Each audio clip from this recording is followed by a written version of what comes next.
क्या आप जानते हैं एक ऐसा अमल जो घर में दाखिल होते ही रहमतों के दरवाजे खोल देता है? ये वही अमल है जिसकी तालीम हमें हज़रत मोहम्मद सल्लल्लाहु अलैहि वसल्लम ने दी।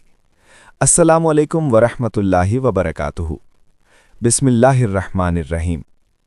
जनाब रसूल करीम सल्लल्लाहु अलैहि वसल्लम ने फरमाया, घर में दाखिल होते वक्त सलाम किया करो, ये तुम्हारे लिए और तुम्हारे घर वालों के लिए बरकत का बायस होगा। हवाला सुनन तिर्मिज़ी, हदीस नंबर 2698। इस हदीस में नबी करीम सल्लल्लाहु अलैहि वसल्लम ने घर में दाखिल होते वक्त सलाम कहने की अहमियत बयान फरमाई है। यानी अस्सलामु अलैकुम कहना सिर्फ एक मामूली जुमला नहीं, बल्कि रहमत, सलामती और बरकत की दुआ है जो घर के माहौल को नूर और मोहब्बत से भर देती है। इससे ये सबक मिलता है कि इस्लामी आदाब ज़िंदगी के हर पहलू में खैर और सुकून पैदा करते हैं।